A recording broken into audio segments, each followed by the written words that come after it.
Pessoal, hoje a gente vai fazer uma coisa um pouco diferente aqui no Me Explica. Hoje a gente vai conversar sobre uma notícia recente que foi publicada lá no New York Times sobre uma startup que é chamada WorldCoin. O que ela está fazendo?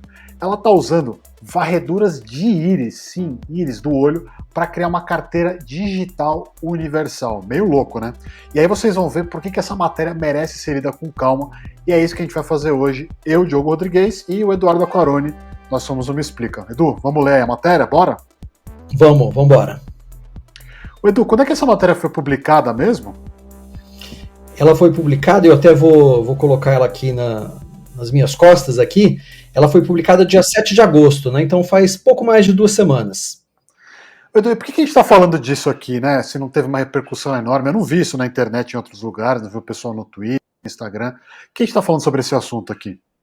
Pois é, né? Acho que também não teve uma repercussão enorme, então a gente está falando disso justamente por isso, né? Porque acho que tem muita coisa interessante, a gente sabe que o volume de informação hoje é tão grande, né? E tem muita coisa que passa. Mas a gente está falando disso porque, em primeiro lugar, como você já falou aí, descreve, né, uma ideia, uma tecnologia que é muito louca, né? Que é começar a escanear a nossa íris. E ela está sendo proposta por alguém que hoje tem uma certa credibilidade.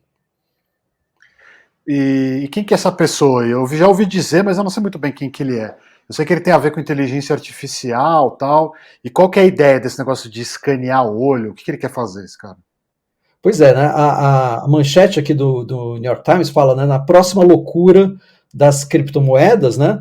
E fala de orb. Orb aqui nesse contexto é como se fosse esse círculo, essa câmera circular, né?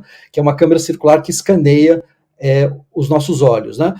Então, quando eu li isso a primeira vez, a primeira coisa que eu lembrei, né, foi do Minority Report, né, que é aquele filme de ficção científica, né, em que o Tom Cruise aparece escaneando o olho, ou às vezes aquela cena clássica de filme, né, que você tem que tirar o olho de alguém para passar isso no scanner. Então me lembrou muito isso. Mas eu ainda não falei quem é que está propondo isso, né? E quem que é, então? Conta aí. Deixa eu rodar aqui a matéria para mostrar aqui para todo mundo, né? Ó, tá aqui esse sujeito aqui com uma cara simpática, não sei o quê. Esse é o Sam Altman. Ele é o CEO da OpenAI. A OpenAI é uma empresa que talvez no último ano e pouquinho, ficou famosa, porque a OpenAI quem construiu, é a dona do ChatGPT, né? Então esse aqui é o cara que está trazendo essa inteligência artificial generativa, né? Na forma de texto com o ChatGPT, na forma de imagem com o DALL-E, quase que para as massas, né? É o cara que começou muito essa loucura que a gente está vivendo hoje. Então, o Sam Altman também está por trás dessa história que a gente está contando aqui hoje. Tá, então beleza, entendi, tem esse Sam Altman aí e tal, beleza, ele deve ser um cara rico, enfim, né, ficou famoso. Tá, mas o que é que ele tá fazendo então? Por que a gente tá falando dessa história agora nova dele? Já ficou famoso, né, com o ChatGPT. Ele é rico, tem um pouquinho mais grana do que a gente, tá, Diogo? Bom, primeiro, né, ele tem uma empresa, né, uma empresa de criptomoedas, e ele convocou, né, alguns desses amigos, alguns investidores em criptomoedas para uma galeria de artes em Nova York. Tem aqui umas imagens aqui da galeria. Quando você chegava nessa galeria, ele mostrava um pouco o que ele ia apresentar. E era essa câmerazinha circular que depois de olhar muito para ela, eu fiquei pensando o que ela lembra, né? Então, e ela lembra o robô né, aquele ícone do BBB, né, o logo do BBB, aquele robozinho com o olho, né? Então acho que parece um pouquinho com isso, né? E não é uma comparação muito boa, né? Porque o Big Brother, né, original, né, em que você tem sempre o grande irmão nos olhando, eu acho que remete muito a essa ideia do Sam Altman. E a ideia que eles começaram a mostrar isso nessa galeria é câmera que é feita para escanear os nossos olhos. Isso está ligado à ideia deles de criptomoeda. Então, pera, calma, uma coisa de cada vez. Então, isso aí que a gente tá vendo, essa bola aí, volta lá, essa bola aí, ó, do lado esquerdo, essa bola é uma câmera, isso? É uma câmera que tira foto do olho, escaneia, como é que faz? Ela escaneia a sua íris, né? E a íris, assim como a impressão digital, ela também tem um padrão único, né? Então, teoricamente, ela serve para distinguir todas as pessoas do mundo, né? Tem um padrão único para cada pessoa. É tipo uma impressão digital, só que com o olho. Em vez de colocar o dedo, você coloca o olho, enfia a cara nesse negócio aí, ele lê o seu olho, é isso? É mais ou menos isso, essa é a ideia. E aí vem, né? E aí começam aquelas dúvidas. Em primeiro lugar, né? Aí você vai me perguntar, eu já vou adiantar a pergunta. Por que que eles querem fazer isso, né? Por que eles querem fazer isso, Edu? Pois é, aí, lendo a matéria, a gente se lembrou do nosso querido Suplicy, né? Porque a primeira ideia é o seguinte, né? E é uma ideia complexa, então vamos lá, né? Lembrando, né, o Sam Altman é o cara do ChatGPT. A gente já sabe também que tem uma preocupação, né, de que a inteligência artificial generativa vai acabar afetando uma série de empregos pelo mundo. A gente está vendo, por exemplo, né, os roteiristas e atores de Hollywood em greve, reclamando de uma série de questões trabalhistas, entre elas, né, o papel de inteligência artificial na criação de roteiros, né? O Sam Altman acredita que em algum momento do futuro, de fato, essa inteligência artificial vai quase que acabar com os empregos no mundo. Ou seja, todo mundo vai perder o emprego e vai estar desempregado. O que é um puta problema, né? Vamos combinar que, né, muda tudo, né? Mas espera, calma aí. Então, peraí, vamos lá. Eu tô ficando meio confuso. Esse cara aí, que é o Sam Altman, né? O cara que é o do Chat GPT, que tá todo mundo falando, né? Que vai roubar emprego de nós, de jornalistas, de gente que vive pra, escreve, né? Escreve para viver, roteirista e tal. Ele tá criando um negócio que vai. O que tem a ver essa história com o emprego? O que tem a ver isso? Ele tá criando o problema, ele tá resolvendo o problema ao mesmo tempo, é isso? Mais ou menos? É Entendi. exatamente Mas, isso. E essa é a parte genial, né? Você cria um problema, você cria uma tecnologia. Óbvio que não foi ele que criou a inteligência artificial generativa, mas ele conseguiu transformar isso, né, no ChatGPT, que é o primeiro grande produto que está chegando com isso. Então você cria essa questão que talvez, né, essa inteligência artificial algum dia no futuro, e talvez um futuro não tão distante assim, substitua os seres humanos no emprego. Então essas máquinas inteligentes vão fazer o trabalho que a gente faz hoje, né? Então esse é o ponto número 1. Aí o ponto número 2, obviamente, bom, o que a gente faz quando todo mundo estiver desempregado, né? E aí vem essa referência que eu fiz ao Suplicy. Lembra, né? Qual é o grande projeto do Suplicy, né? Não é o renda mínima, né? o Suplicy sempre fala, né, de garantir uma renda mínima para todo mundo, né? Todo mundo receba alguma coisa, mesmo que não trabalhe, não tenha emprego, né? Para que todo mundo tenha, que ele fala, né? O projeto dele ter dignidade, né? De todo mundo ter condição de viver com o mínimo. Até o Suplicy, inclusive, já foi entrevistado no Me Explica, uma live durante a pandemia. E aí ele explicou, a gente coloca o link aqui embaixo no vídeo, mas ele explicou o que é a renda básica, porque que é importante, enfim. Então, pô, o Suplicy aparecer aqui é legal também. Engraçado. Então, e a ideia, então, do Sam Altman é o seguinte, é pegar essa ideia, né, de renda básica mínima para todo mundo e expandir isso para a população global, né? A gente está falando de bilhões de pessoas. Então você, a partir do momento em que o mundo inteiro não vai ter emprego, os governos vão ter que ter, né, uma garantia de distribuir dinheiro através de renda mínima, através desse grande projeto global, na concepção dele, para todo mundo do mundo, né? E aí vem, como é que você faz isso? Não, a pergunta é, o que tem a ver esse catso desse negócio aí que você está me mostrando com renda mínima, enfim, o que tem a ver uma coisa com a outra? Não entendi nada. Então, são essas viagens desses bilionários de tecnologia.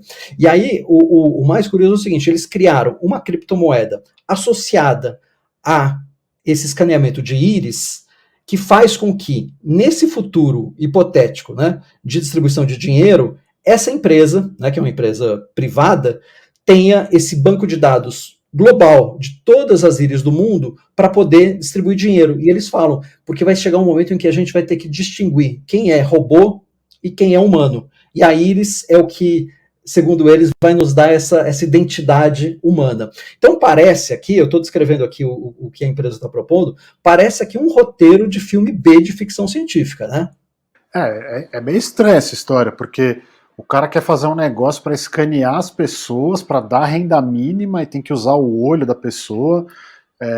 Enfim, não entendi a lógica até, porque tipo, você está pensando, vai usar o e-mail, né? A pessoa pode criar um monte de e-mails, as pessoas podem criar vários e-mails e pegar várias rendas dessa para enganar, né, o sistema, enfim, e ganhar mais dinheiro.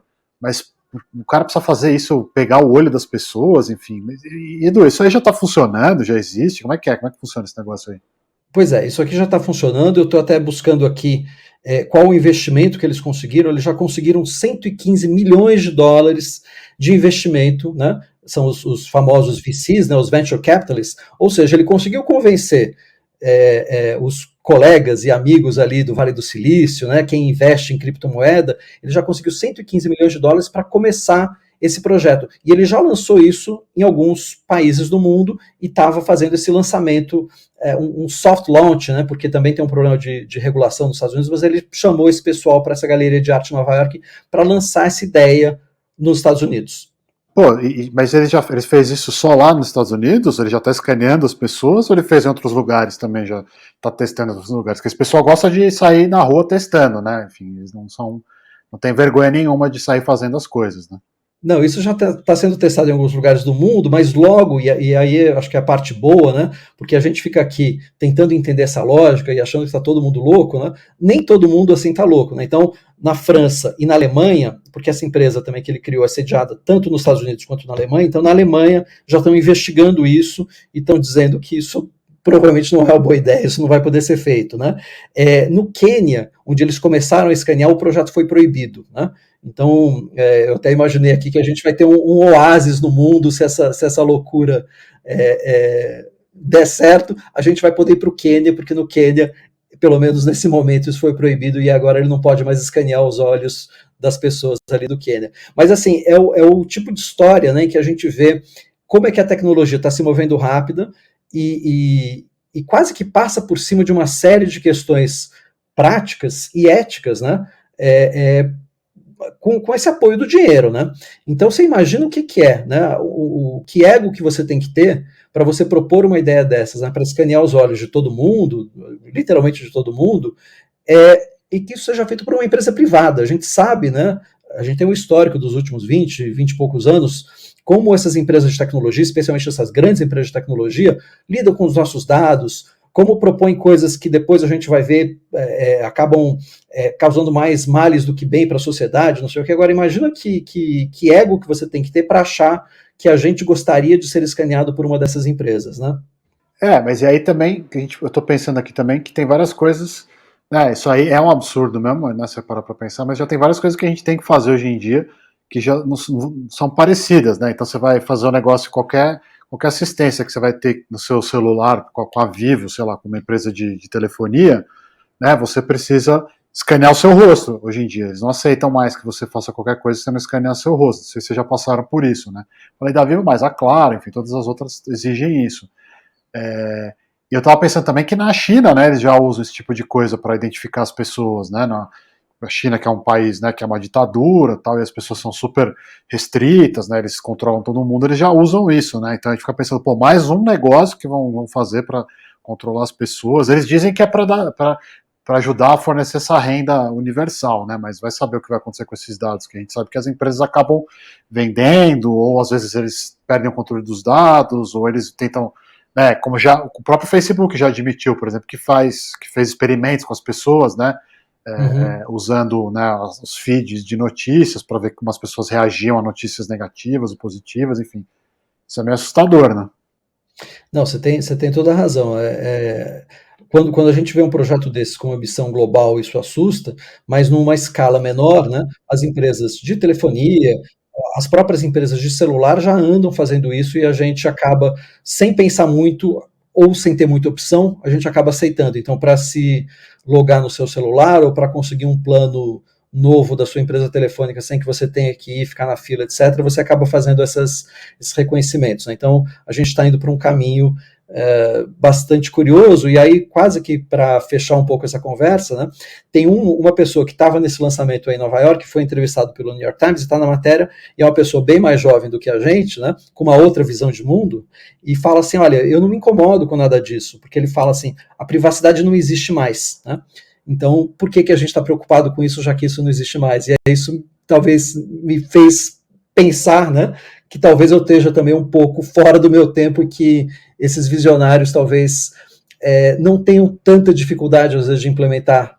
não sei se esse projeto, mas projetos similares no futuro, porque para muita gente, privacidade é algo quase que do passado. O negócio é bem estranho mesmo.